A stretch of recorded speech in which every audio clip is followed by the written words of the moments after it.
Bismillahirrahmanirrahim. Assalamualaikum warahmatullahi wabarakatuh. Waalaikumsalam.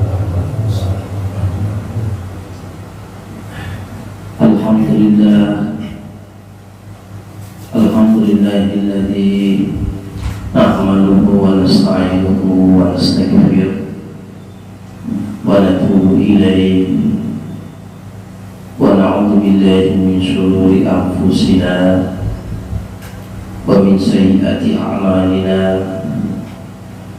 Man yahdihillahu fala mudilla lahu wa man yudlilhu fala hadiya lahu. Asyhadu an la ilaha illallah wahdahu la syarika lahu wa asyhadu anna Muhammadan abduhu wa rasuluh la nabiyya wa la rasula ba'da, amma ba'du.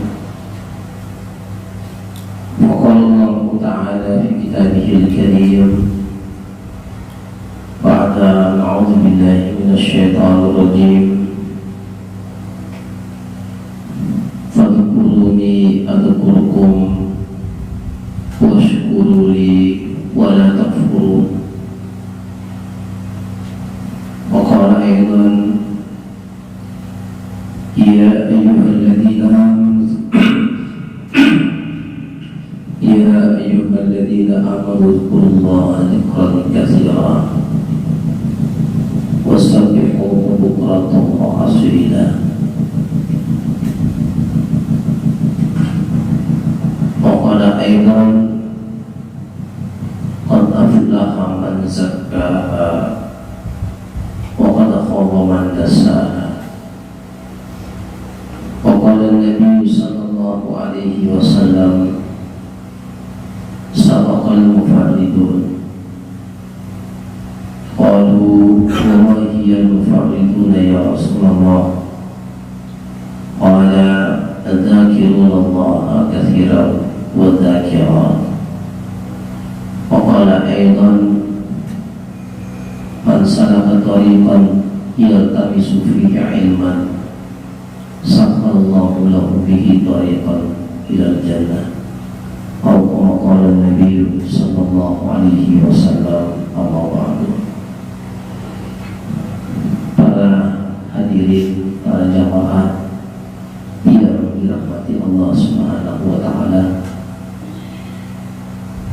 kita bersyukur kepada Allah dan senantiasa kita bersyukur dan memujinya atas segala limpahan nikmat dan karunia yang telah diberikan Allah Subhanahu wa taala dan telah disediakan Allah Subhanahu wa taala kepada kita semuanya. Wabil khusus pada kesempatan yang berbahagia ini, Allah memudahkan langkah kaki kita menuju majelis ini, majelis zikir ini, dalam rangka untuk menimba ilmu pengetahuan, ilmu agama, yang dengan itu merupakan tanda bahwa Allah menginginkan kita untuk memperoleh kebaikan. Betapa banyak orang-orang yang hidup di atas dunia ini, tapi Allah tidak menginginkan untuk memberikan kebaikan padanya. Karena Nabi Sallallahu Alaihi Wasallam bersabda, "Man yuridillahu bihi khairan yufaqihu fid-din." Barang siapa yang Allah menginginkan padanya ada kebaikan yang diberikan Allah, tandanya adalah yufaqihu fid-din. Dia diberikan Allah paham terhadap agamanya dan dapat mengamalkan agamanya. Tentu untuk bisa sampai paham, kita mesti belajar, kita mesti menimba ilmu pengetahuan, ilmu agama yang dengannya menjadi jalan bagi kita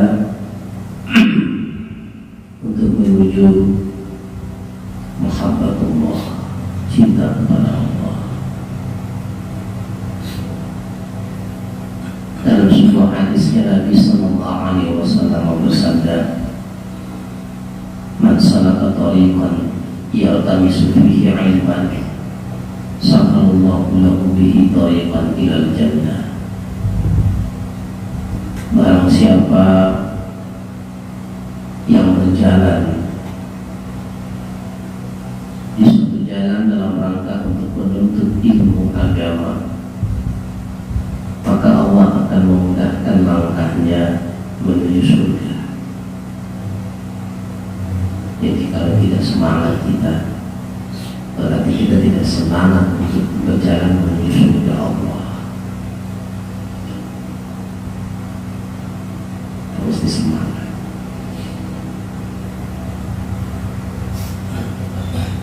Jangan mau kalah sama ahli maksiat, jangan mau kalah sama ahli dunia. Kita harus lebih semangat dari mereka, karena perjalanan kita ini adalah perjalanan menuju surganya Allah yang dijanjikan oleh Allah Subhanahu wa Ta'ala kepada kita. Jadi kalau mau pergi pengajian, ingatlah hadis itu. Yaltamisu fihi ilman, sahalallahu lahu bihi tariqan ilal jannah. Siapa yang berjalan menuju satu jalan, pergi untuk menuntut ilmu, maka Allah akan memudahkan jalannya ke surga. Ya. Karena tidak mudah orang-orang itu untuk dimudahkan oleh Allah menuntut ilmu. Ya. Salam dan salam kepada baginda Rasulullah Sallallahu Alaihi Wasallam. Allahumma salli ala Sayyidina Muhammad wa ala ali Sayyidina Muhammad. Para hadirin sidang jamaah yang dirahmati Allah, pada kesempatan yang berbahagia ini kita akan mengkaji kitab Nasaihul Ibad pada makalah ke-23. Saya akan bacakan dan kita akan kaji insyaallah. Mudah-mudahan kita mendapatkan istifadah di dalamnya. Kita kirimkan Fatihah untuk Rasulullah SAW dan juga penulis kitab ini, Syekh Ibnu Hajar Al-Asqalani, ila hadratin Nabi Muhammad Mustafa sallallahu alaihi wasallam wa ila wali Syekh Ibnu Hajar Al-Asqalani musannif hadha kitab Nasaihul Ibad. Syaulillahi wa lahumul Fatihah. أعوذ بالله من الشيطان الرجيم. بسم الله الرحمن الرحيم. الحمد لله رب العالمين الرحمن الرحيم مالك يوم الدين. إياك نعبد وإياك نستعين اهدنا الصراط المستقيم صراط الذين أنعمت عليهم غير المغضوب عليهم ولا الضالين. اللهم رب زدنا علما وارزقنا فهما. قال المصنف رحمه الله تعالى ونفعنا بعلومه بالدعوان. قال عمر رضي الله عنه: رأيت جميع الأخلاء فلم أرى خليلا أفضل من حفظ اللسان، ورأيت جميع اللباس فلم أرى لباسا أفضل من الورع. ra'aitu jami'al mal falam ara malan afdala min al-qanaah wa ra'aitu jami'al birri falam ara birran afdala min an-nasihah wa ra'aitu jami'al at'imati falam ara ta'aman aladza min as-sabar.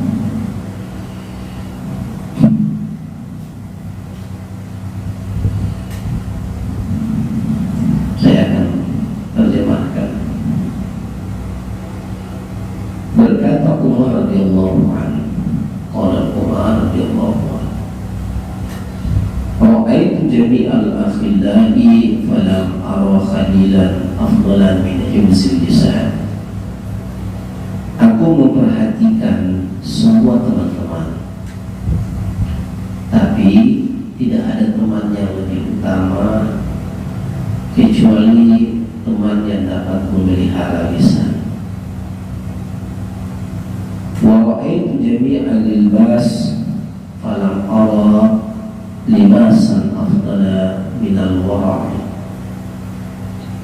Aku memperhatikan pakaian, tapi aku tidak melihat pakaian yang lebih utama kecuali wara'. Afdalu minal qanaah wa ra'aitu jami'al mal falam ara malan afdala minal qanaah. Aku melihat sebuah harta, tapi aku tidak melihat yang lebih utama kecuali hidup qanaah. Wa ra'aitu jami'al birri falam ara birran afdala minan nasihah. Aku melihat sebuah kebaikan, tapi aku tidak melihat yang lebih utama kecuali nasihat. Wa ra'aitu jami'al at'imah falam ara ta'aman aladza min as-sabar.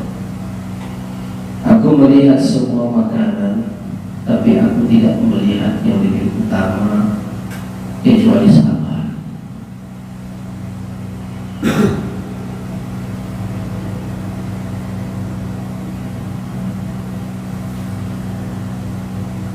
Umar bin Khattab radhiyallahu ta'ala ini, kata Nabi sallallahu alaihi wasallam,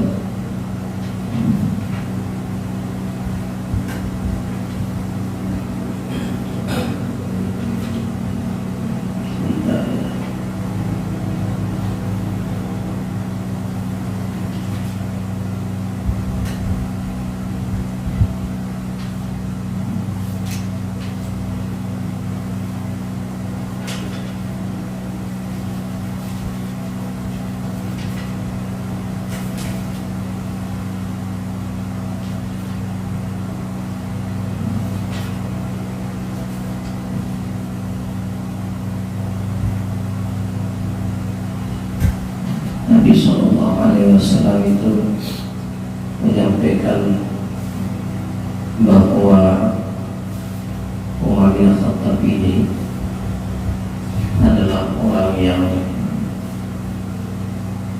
diberikan Allah pengetahuan yang baik, ya.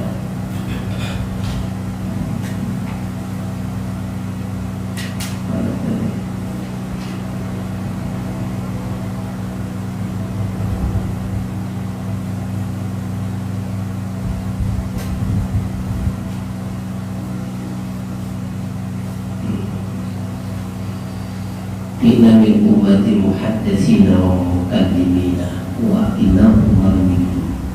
Nabi bersabda, sesungguhnya di antara umatku ada orang-orang yang disampaikan kata-kata baik, dan Umar adalah salah seorang di antaranya. Makanya kata-kata beliau ini penuh kandungan hikmah. Baik, kita akan bahas yang pertama. Qala Umar radhiyallahu anhu, ya, ra'aitu jami'al ikhtilaf falam ara khalilan afdala min lisan. memperhatikan semua teman-teman, tapi tidak ada teman yang lebih utama kecuali yang dapat memelihara lisan. Lisan ini adalah sesuatu yang sangat luar biasa perlu kita jaga dalam pergaulan. Ya, banyak orang-orang yang saling membunuh karena terpelesetnya lisan. Dan lisan sekarang ini bukan hanya di sini, tapi di HP, ketik, kirim, di orang musik. Makanya Nabi mengatakan, man kana yu'minu billahi wal yawmil akhir falyakul khairan aw liyasmut. Siapa yang beriman kepada Allah dan hari akhir, maka hendaklah dia berkata yang baik. Kalau tidak bisa, maka diamlah, karena diam itu lebih menyelamatkan.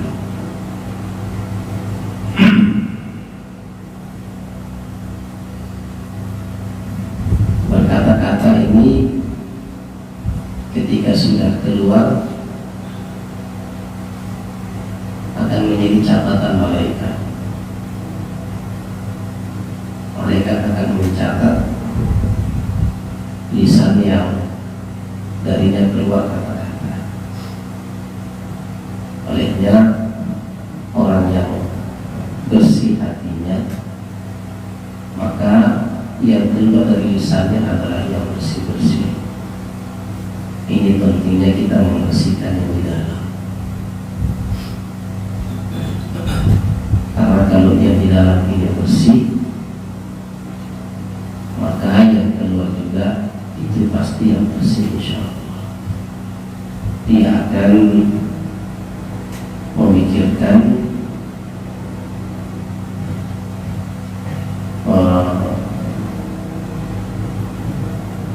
menyari apa yang akan dia ucapkan. Apakah ini menyinggung orang, menyakitin orang, atau memberikan satu kebaikan kepada orang. Nabi Muhammad Al-Quran mengatakan, berkata-kata yang baik itu lebih baik daripada sedekah yang kamu berikan tetapi kamu ungkit-ungkit. Ya, ini sedekah tidak boleh kita ungkit-ungkit. Makanya mencari kawan, teman-teman ini harus selektif.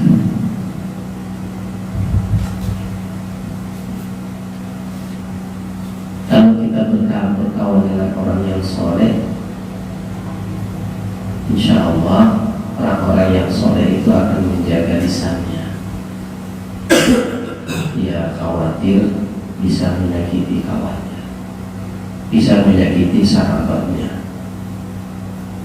Dan itulah teman-teman yang terbaik, kata Umar bin Khattab. Jadi teman yang utama, kata beliau, teman-teman yang dapat memelihara lisannya. Ya, tidak semua yang kita tahu harus kita obrolkan. Ya,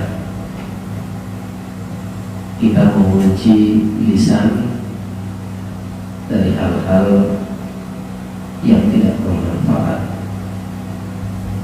Kalau itu bermanfaat dan dibutuhkan untuk diberikan, maka berikanlah sebagai sebuah nasihat.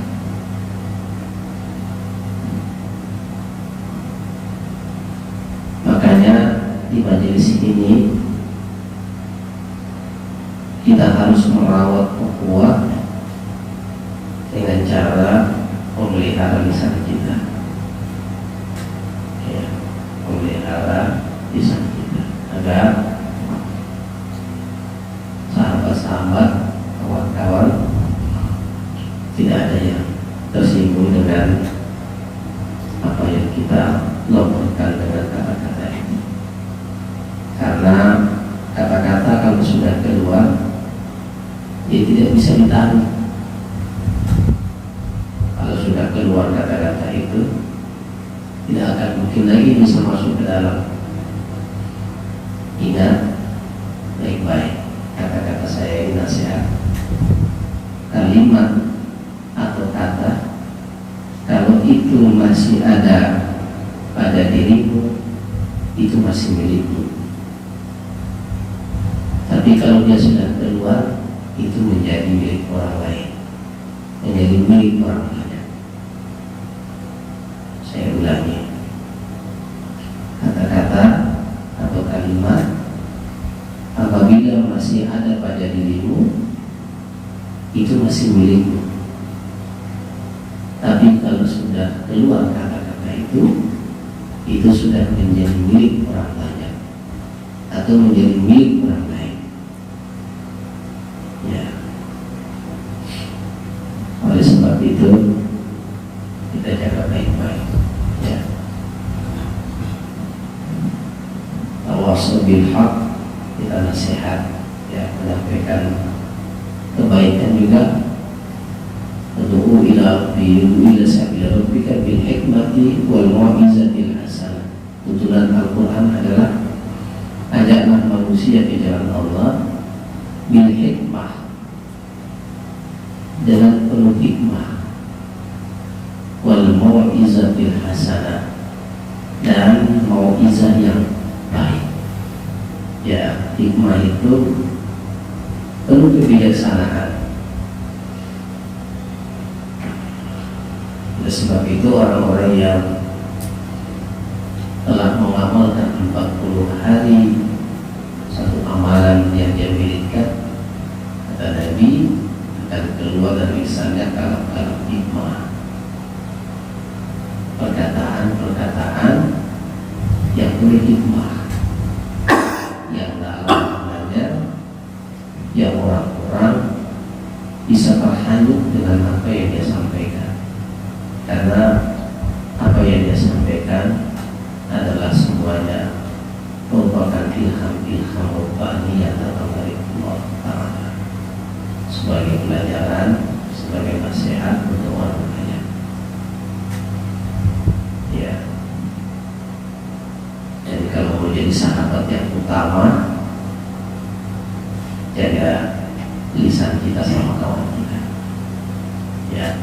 Kita tidak tahu di kata-kata kita yang mana yang berpeleset, ya. Makanya ada kalam syair itu, kalam mahfuzat, man kasratul kalam kasratul khabar. Barang siapa yang banyak ngomong, banyak salahnya. Seperti yang ngomong di depan kalian ini. Banyak ngomong saya, lebih banyak salah saya daripada salah antum. Ya.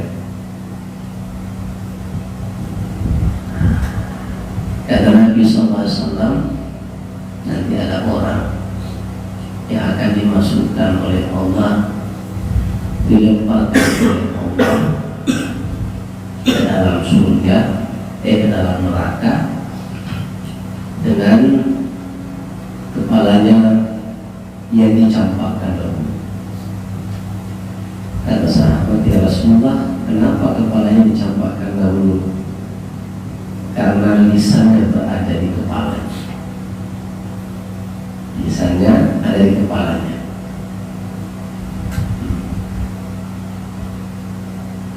Ya. Telinga kita dua, mata kita dua, hidung kita dua, lisan kita satu. Sudah satu lisan ini, Allah buat dua jeruji, dua benteng untuk lisan ini. Keluarnya itu perlu safety. Pertama gigi, kedua bibir.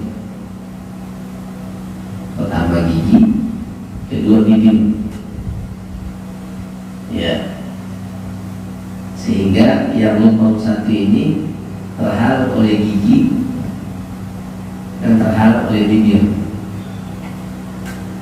Nah, kalau dia keluar harus selektif, karena apabila dia sudah keluar berarti dia telah keluar dari penjaranya,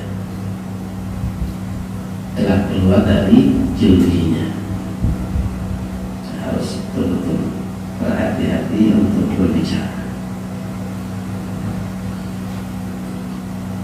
Wa ra'aitu jami'an libas falam ara libasan afdalan minal wara. Aku memperhatikan pakaian, tapi aku tidak melihat pakaian yang lebih utama kecuali wara. Kalau bahasa Quran,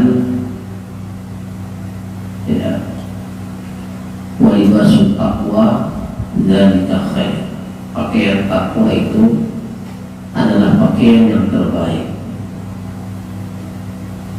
Pakaian itu adalah, ingat baik-baik kalam saya, pakaian itu adalah bahan yang dibuat untuk menutupi aurat kita, supaya aurat kita ini tidak kelihatan, tidak tersingkap. Ada aurat jasmani, aurat jasad, ada aurat batin. Ada aurat batin. Aurat jasad adalah nih, aurat batin adalah al-haya, malu.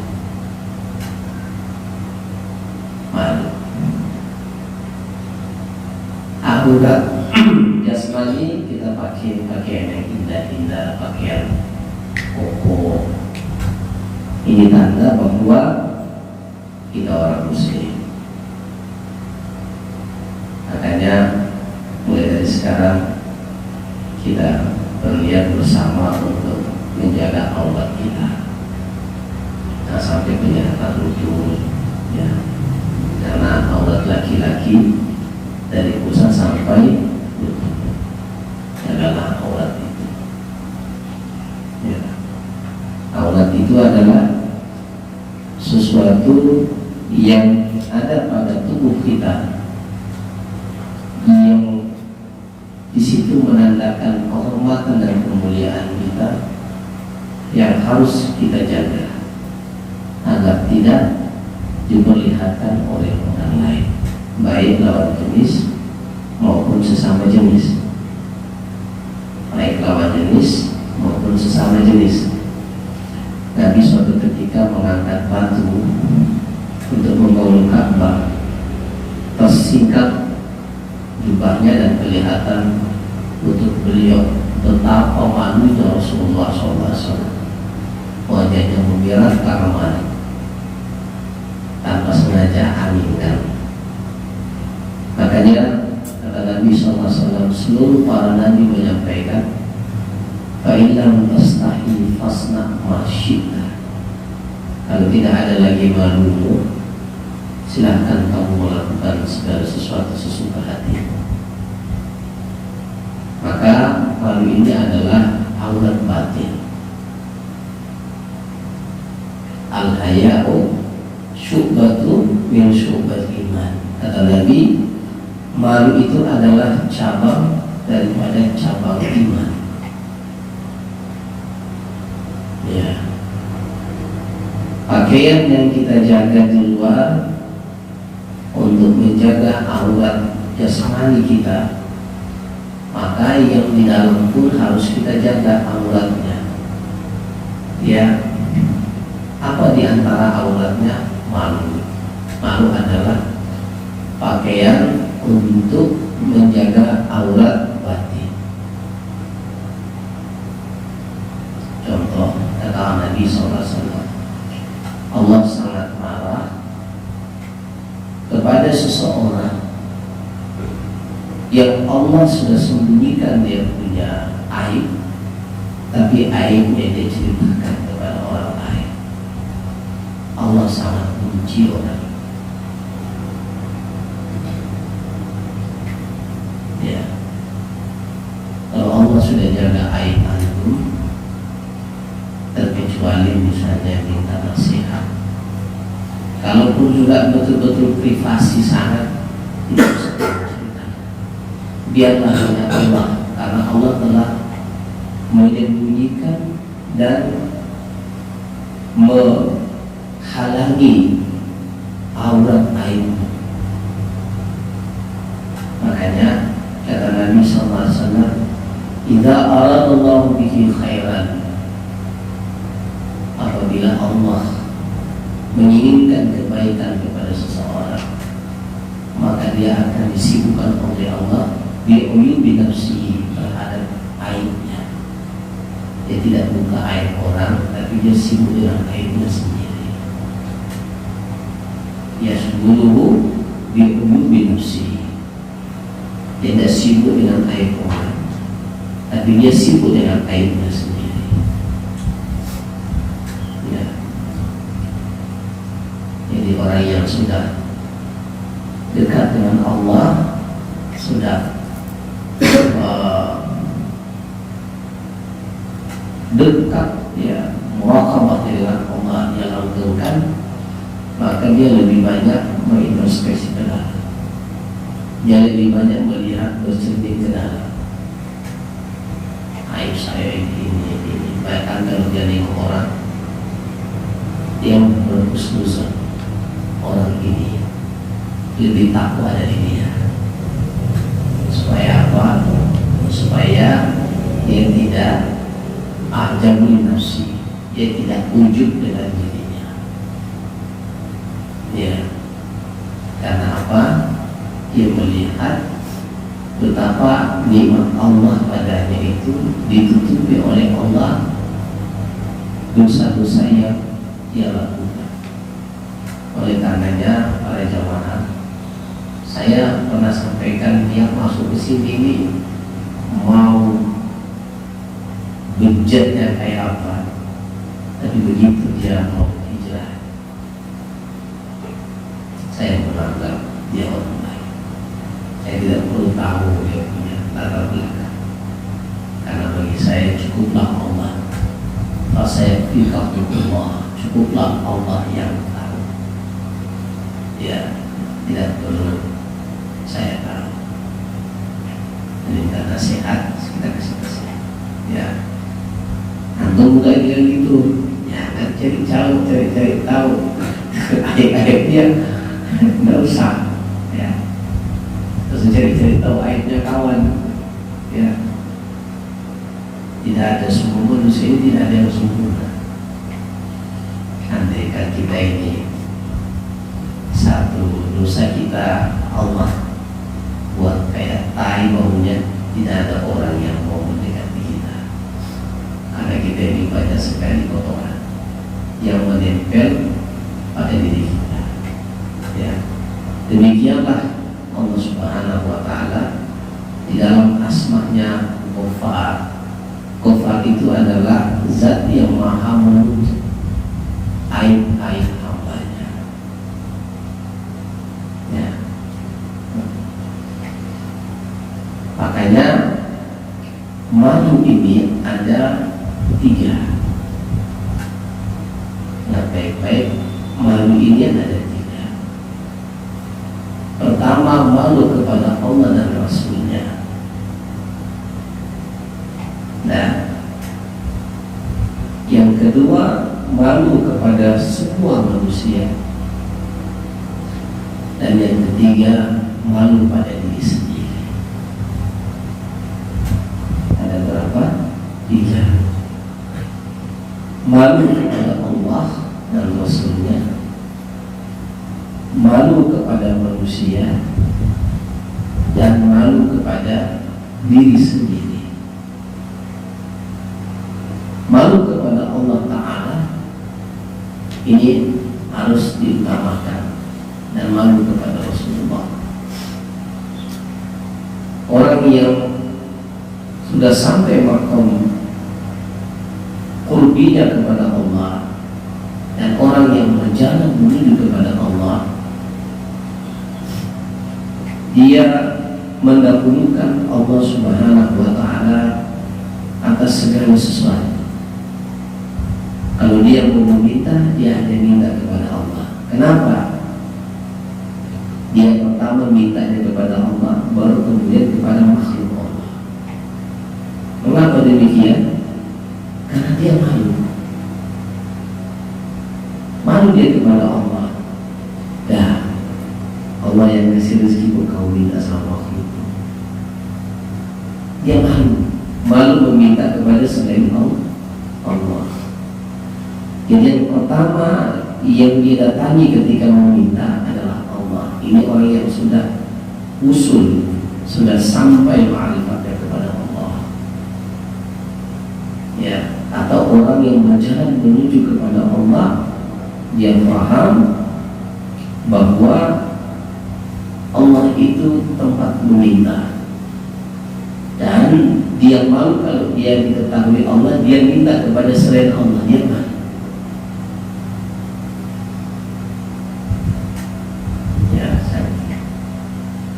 Kedua, dia melihat ibadahnya tidak sebanding dengan kemuliaan Allah.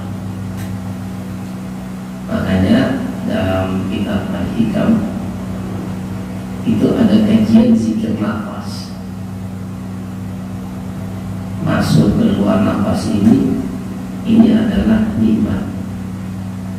Ya, dan takdir kita itu di nafas yang keberapa, takdir kita dicabut oleh Allah nafas kita. Maka kalau kita berpaling dari Allah, itu orang yang sudah selalu dekat dengan Allah. Ketika dia berpaling dari Allah, dalam nafasnya dia malu kepada Allah. Bahkan ketika dia meminta pun, dia malu meminta kepada Allah. Karena kalau mau dibandingkan dengan amalnya, dengan permintaannya, sama dengan orang yang mau bekerja, kerjanya tidak sempurna, ya, belum apa-apa sudah minta.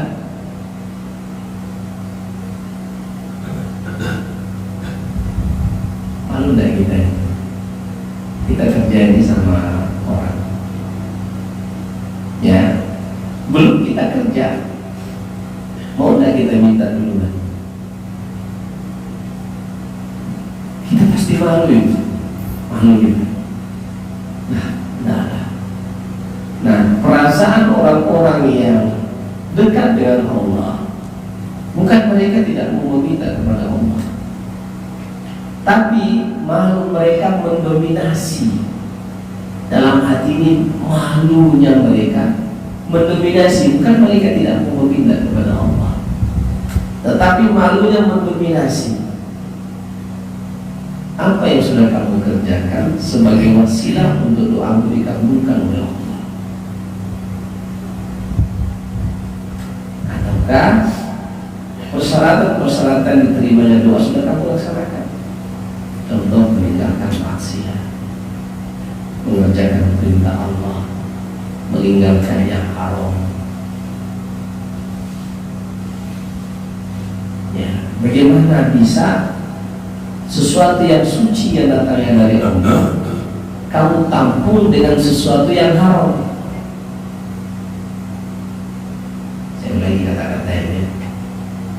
Bagaimana bisa kamu menampung yang suci datangnya dari Allah dengan tempat yang kotor?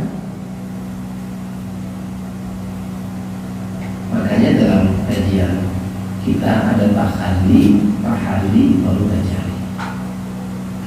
Tahalli ini kamu siapkan tempatnya, siapkan wadahnya pada diri, sampai pada sirimu, dadamu, masuk lagi ke dalam fuadmu, masuk lagi ke dalam lubuk. Makanya nanti malam ini saya minta beberapa tingkatan yang saya sudah bahas tadi, yang saya telisik masuk sampai pada sirri kita, sampai pada sirri kita yang paling dalam, masuk ya. Lalu kemudian tahan diisi Allah, itu baru terasa. Tajaliatnya Allah itu otomatis gitu. Otomatis. Kalau sudah bening, kamu bisa lihat. Tapi kalau masih kotor, macam mana kamu lihat? Ya, karena cermin yang kotor tidak mampu untuk menampung, apalagi memantulkan cahaya. Cermin yang kotor, yang sangat berdebu, tidak mampu untuk menampung, apalagi memantulkan cahaya. Saya sampaikan hadis Nabi SAW biar kalian paham kata saya.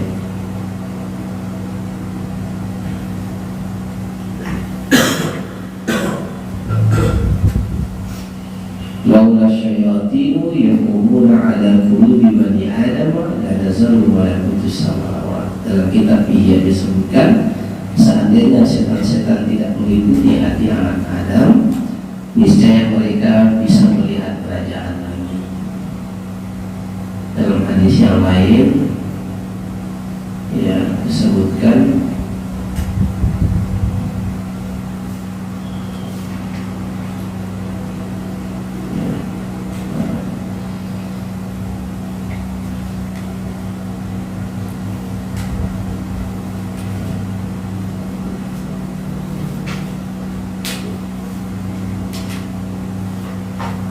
sebentar ya, boleh terus sama ya.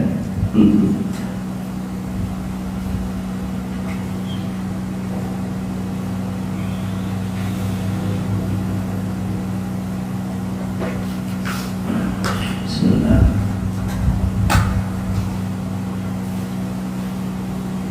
Laya dahulu malakutas samai man malah batal. Orang yang penuntutnya tidak akan bisa memasuki kerajaan lain. Artinya ini nanti di masalah lapar di Qanaah itu, ya. Kalau hati kita bersih dan suci, insya Allah dengan sendirinya kerajaan langit itu dapat kita lihat. Kita jaliatnya Allah akan kita saksikan. Mukasyafatul qulub itu dapat bersihkan. Tetapi ini kita harus wara. Wara itu adalah meninggalkan semua hal yang dilakukan kedudukan hukumnya, apakah termasuk halal atau haram, yaitu syubhat. Itu wara, menjaga diri ya dari hal-hal. Makanya berat sekali kalau menempuh jalan sufi ini berat. Ya kalian yang mau kan pada sendiri.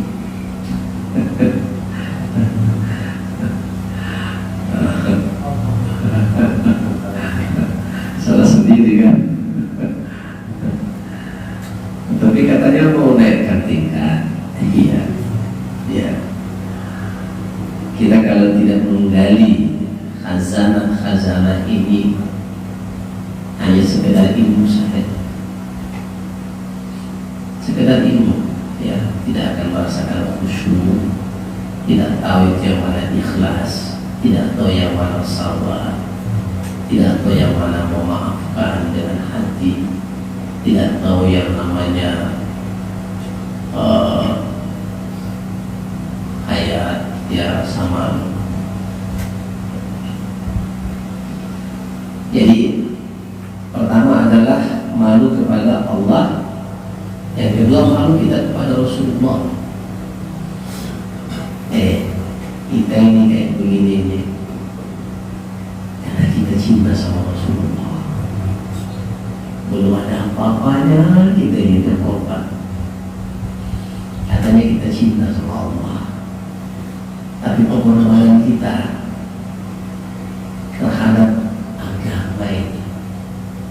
tidak sebanding dengan pengorbanan Rasulullah yang dilempari sampai pecah giginya, berdarah-darah giginya, siang malam mengajak manusia ke jalan Allah, dihina, dicaci, bahkan oleh guru.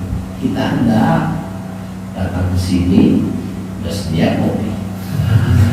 Ini udah lebih tangan tuh. Datang ke sini langsung ada kue, ya kan?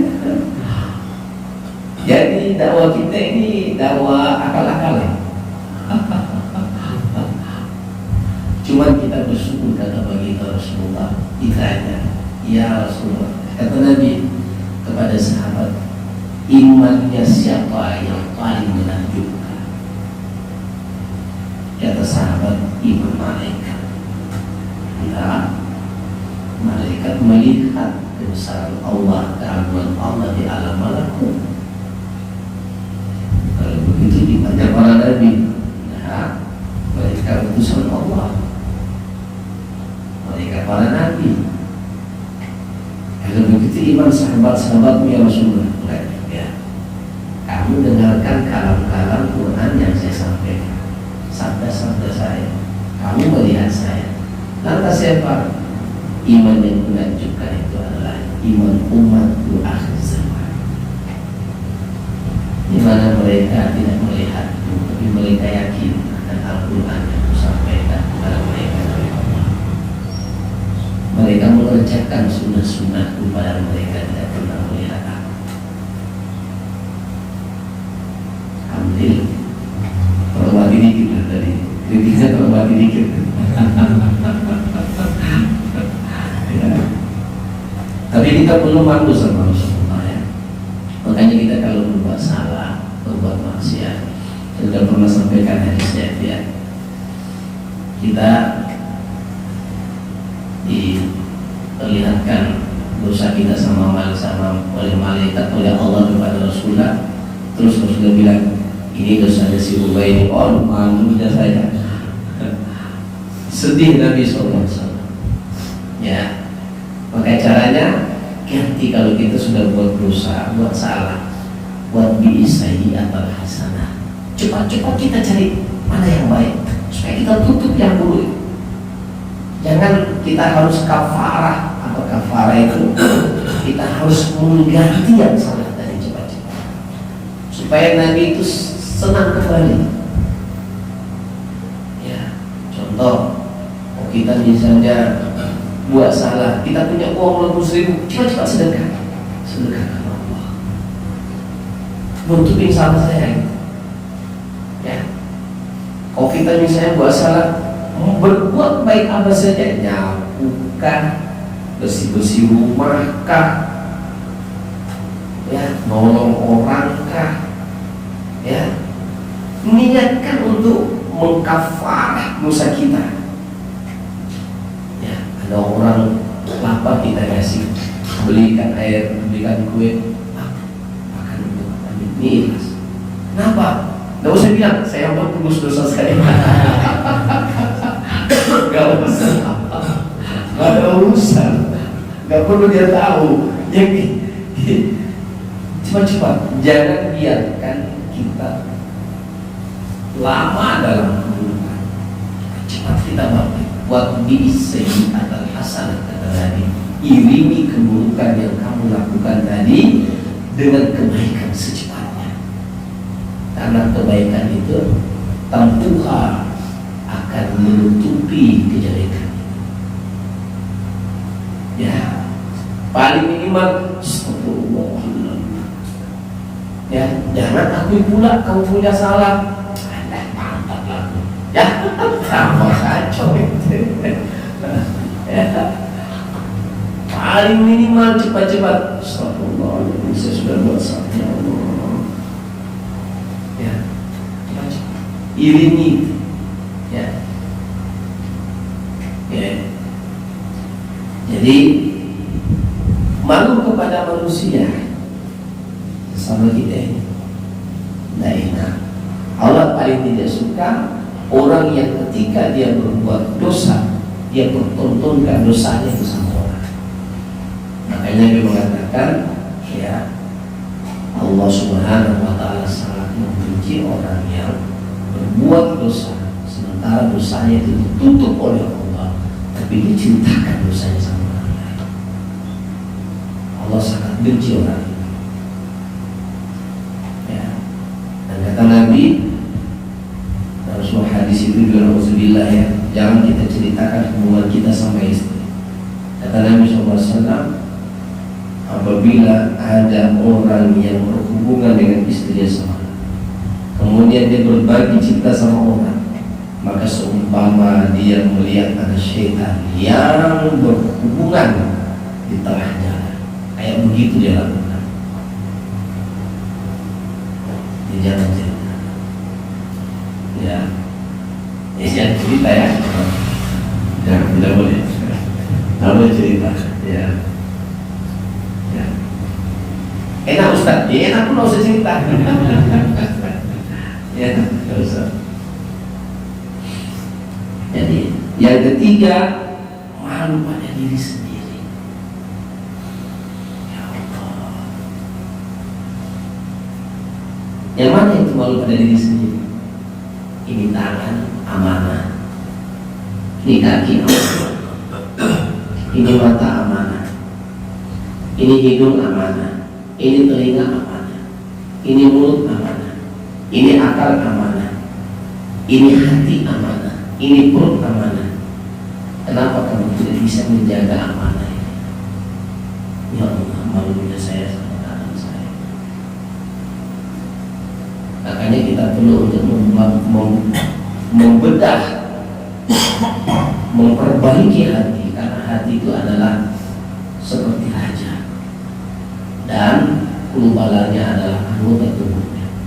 Anggota tubuh ini bergerak sesuai kehendak hati. Tidak ada orang yang bergerak tidak sesuai kehendak hati. Mau sholat kan pakai niat itu tanpa diucap itu otomatis. Allahu Akbar, Allahu Akbar. Mau sholat dalam hati sudah ada. Tapi kalau Allahu Akbar, Allahu Akbar nggak mau sholat, nggak ada terdetik itu. Jadi otomatis begitu kita sudah terbiasa dekat dengan Allah, ketika dipanggil sama Allah, jangankan dipanggil, belum azan kita sudah senantiasa melihat Allah. Ya, alhamdulillah, memang itu tujuan kita, untuk mengingat waktunya agar kita senantiasa memanfaatkan waktunya agar kita melaksanakan ibadah kepada Allah Subhanahu wa Ta'ala. Itu malu pada diri sendiri, karena di antara kriteria seseorang, kata Quran, wa zalimu li nafsihi, ada orang yang zalim terhadap dirinya sendiri. Wa zalimun li nafsihi, dia zalim pada dirinya sendiri. Perutnya hanya bisa satu piring, yang pantai dua piring. Nampasnya tersengal-sengal, hampir mati dia gara-gara enaknya makanan, tak tahu diri dia. Itu zolim sama dirinya sendiri. Ya, ya.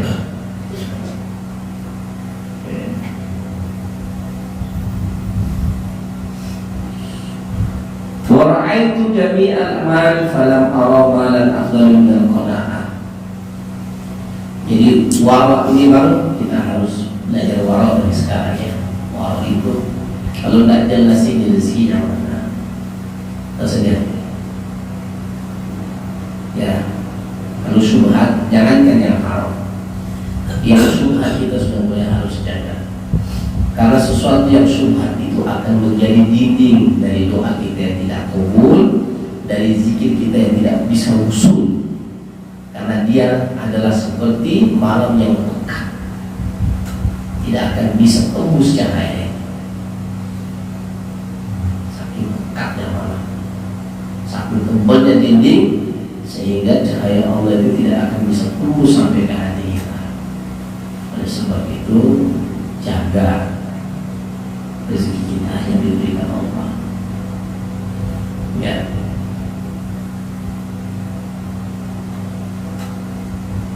Saya ngobrol-ngobrol sama apa ya kemarin, saya bilang, sama Bang Haidir bilang kalau mau kejar dunia kita lagi di kosan sudah ya kan ya udah habis waktunya.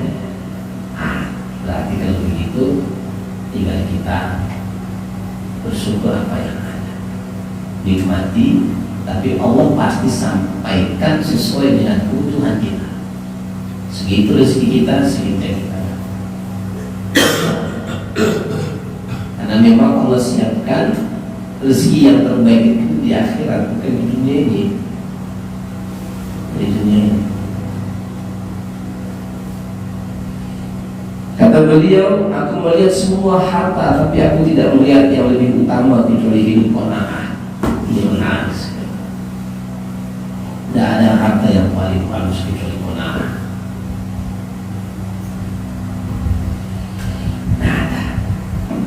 Makanya saya bilang sama Ustaz tadi di pondok saya rapat, saya bilang pesantren ini harus kita syukuri, kita udah dapat pesantren 5 hektar. Udah 5 hektar, view-nya cantik, indah sekali. Dan memang saya menginginkan tinggal di tempat kayak begini, gak terganggu dengan kebisikan kota.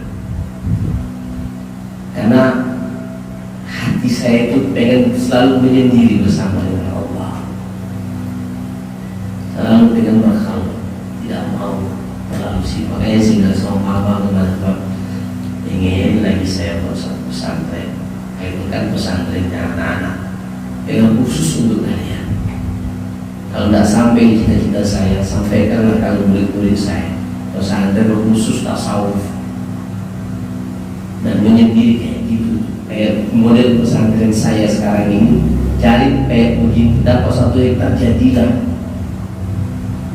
Tidak boleh masuk orang bawa HP.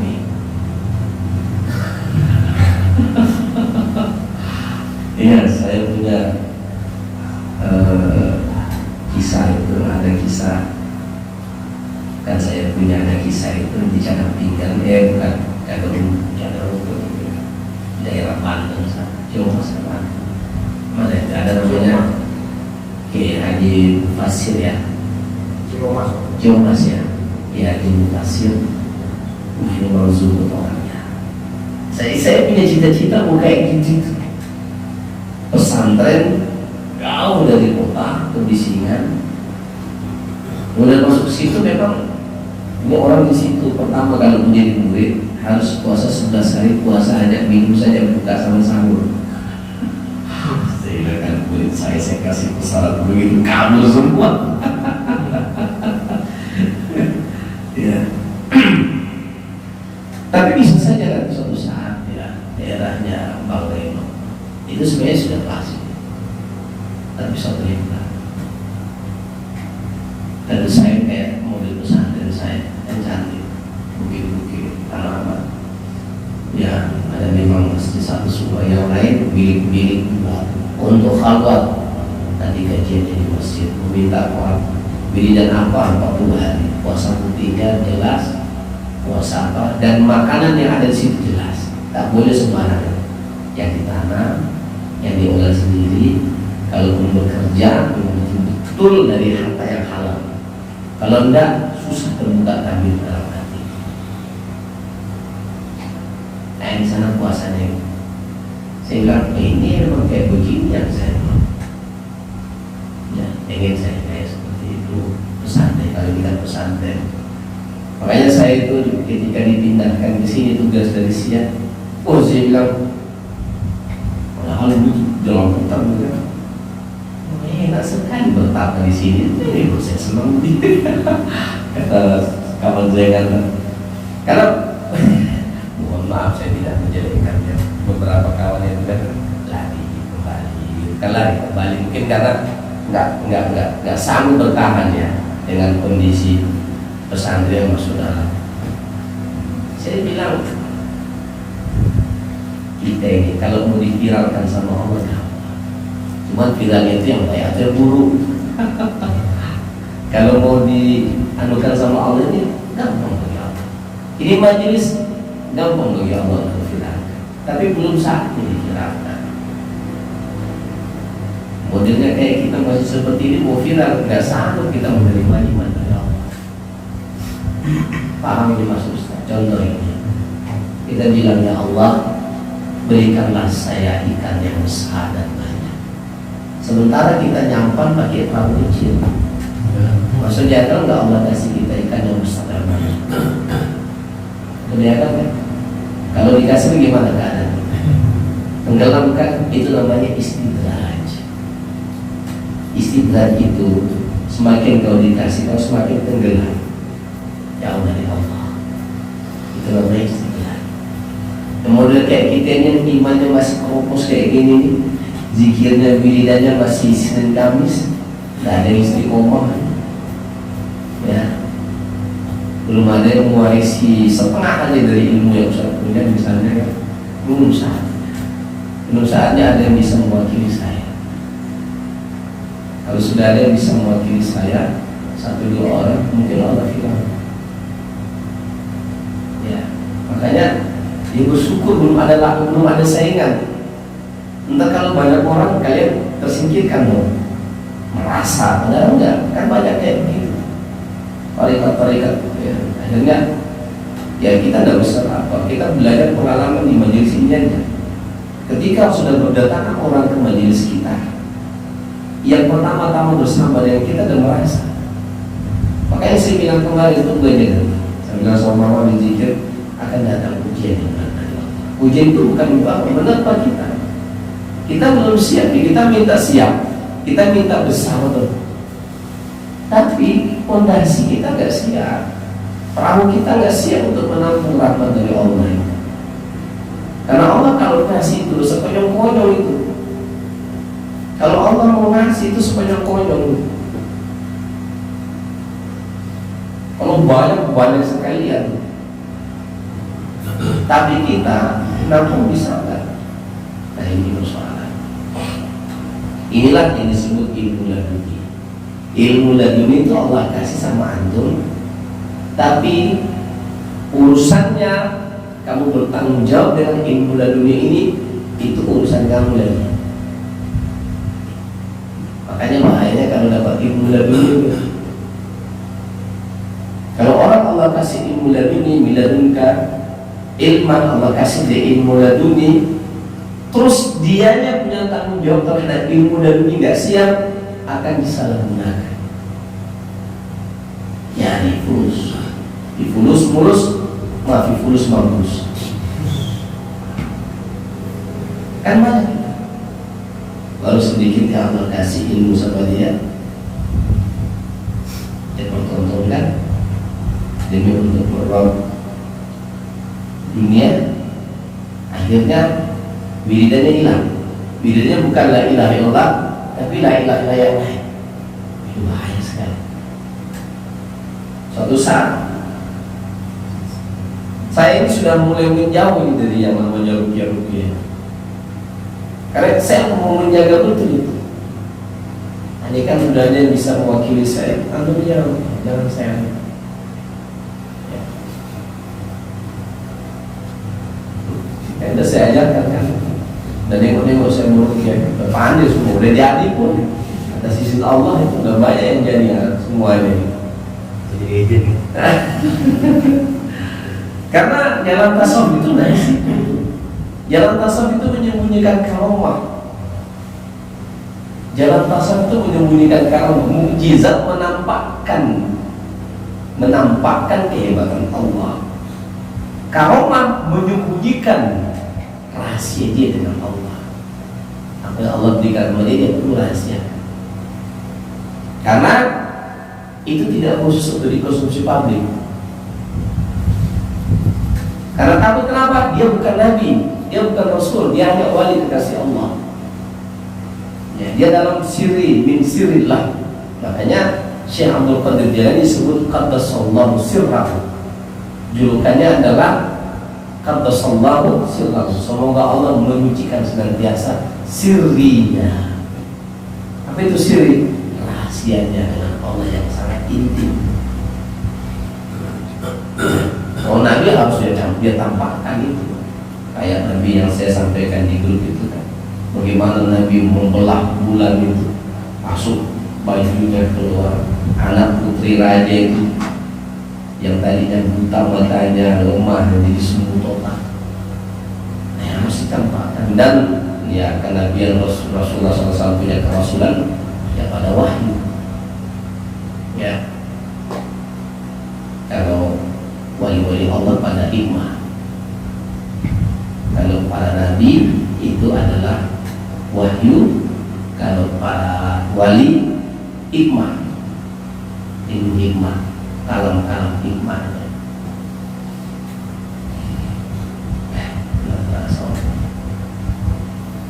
Jadi qanaah ini enak sekali, enak. Hidup itu bang, ingat baik kata-kata saya. Kalau mau hidup susah, jadilah orang tamak.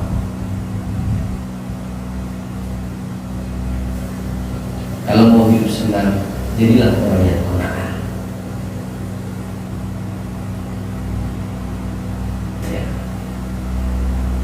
Qanaah ini bukan ditengok dari banyak sedikitnya rezeki. Qanaah ini masalah hati. Ada orang sedikit rezekinya tak qanaah, malah tambah rakus.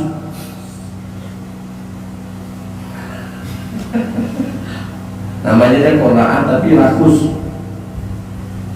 Ada orang banyak hartanya tapi qanaah. Sama dengan zuhud. Zuhud itu bukan dalam penampilan. Zuhud itu adalah latihan jiwa, ada pada kolbu. Sama qanaah. Qanaah itu ada pada kolbu. Merasa cukup dengan apa yang Allah kasih. Selebihnya dia sedekahin, dia infakin, dia warisin sama anak cucunya. Gitu. Ini makanya alhamdulillah. Apa yang dia dapatkan alhamdulillah. Kan kita hanya yang kita makan itu milik kita, kata Nabi, yang kita pakai itu milik kita. Yang sudah kita gunakan itu milik kita. Selebihnya belum tentu milik kita. Istri aja belum tentu milik kita selamanya. Oh kita mati, jadi milik Allah. Atau istri kita belum tentu milik kita. Begitu dia mati, kita naik lagi. Tapi kalau perempuan yang meninggal dia soleha dalam dengan kita. Apabila kita juga soleh akan masuk surga bersama. Kalau dia meninggal soleh, kita yang meninggal terus dia nikah lagi di akhirat, dia boleh memilih. Kalau suami keduanya soleh, tapi kalau suaminya salah yang kedua, itu dia pilih yang pertama dong. Maka hati-hati bagi yang telah mencari jannah. Sorry maaf. Astagfirullah. Dia tidak ngantuk, aku tidak ngantuk. Aku keceplosan, inilah bahayanya nih kalau bercanda ya. Dosa lagi gitu. Baru dikajar Ustaz tadi. Jadi hati-hati kalau nyari jannah, nanti kita akan diukur. Suami saya dulu begini, suami saya sekarang. Makanya kita harus plus di mata dia. Ya.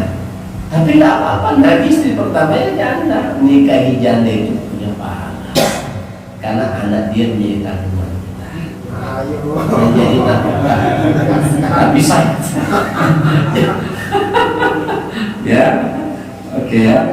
Jadi qanaah, ini kembali ke materi lah, tidak usah kemana-mana lagi dulu ya. Kembali kepada qanaah. Jadi qanaah, ya, orang yang hidupnya qanaah, insya Allah hidupnya nggak terbebani. Tapi kalau dia rakus dan tamak, hidupnya sangat terbebani. Ya, merasa cukuplah, kata Nabi SAW. Laisal ghina an kasratil ardi, walakinnal ghina ghina nafs. Bukanlah orang yang kaya itu dikatakan orang yang banyak hartanya. Jadi orang yang kaya sebenarnya, kata Nabi, adalah orang yang merasa cukup atas apa yang Allah berikan padanya. Itu orang yang kaya sejati. Ya. Yang selanjutnya, Wa ra'aita jami'al birri falam ara birran afdala minan nasihat. Aku melihat semua kebaikan, tapi aku tidak melihat yang lebih utama kecuali nasihat. Nasihat ini adalah sesuatu yang baik dan penting sekali daripada harta dunia. Benar. Makanya para sahabat ketika ketemu itu mereka selalu mengatakan, berikan saya nasihat, arti nasihat, berikan saya nasihat. Walaupun kamu udah soleh, jangan masih soleh. Kalau ketemu sama kawan, saya ini mungkin kemudian tidak bagus, nasihat saya mana, saya perbaiki.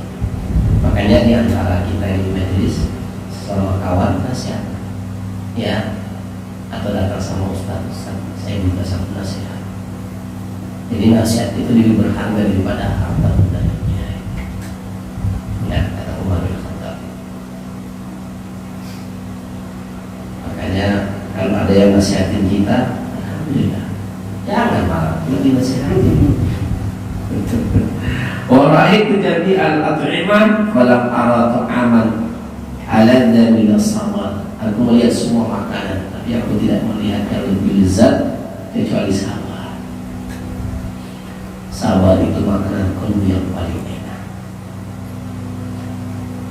Ya, kalau kamu sabar, makan nasi sama air putih itu udah enaknya minta ampun.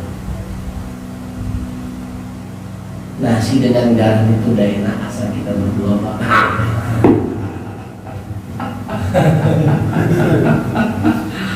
Ya, ada lagi tuh kan, makan nasi dengan garam sepiring berdua kan.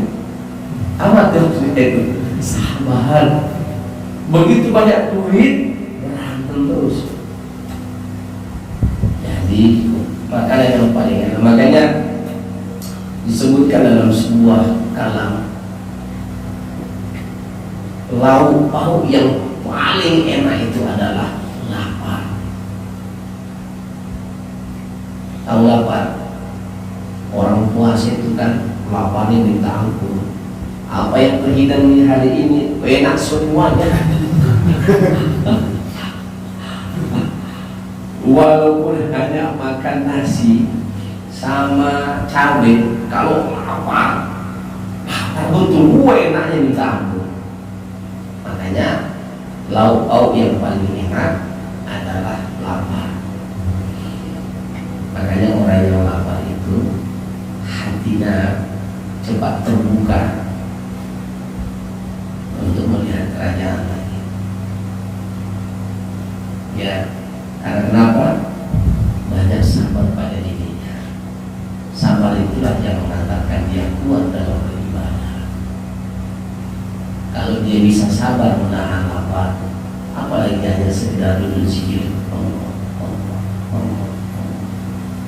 pasti dia bisa kendalikan. Kalau sudah ada sabar pada dirinya, kalau sudah ada sabar pada dirinya, dia insya Allah mampu mengendalikan semua alam yang ada dalam tubuhnya. Alam indrawi, alam akli, alam jasadi, alam rohani, alam nafsina, dan semuanya. Ya, dan tutup ya. Semoga kita syurga ilahi dan masyarakat publik. Wassalamualaikum warahmatullahi wabarakatuh.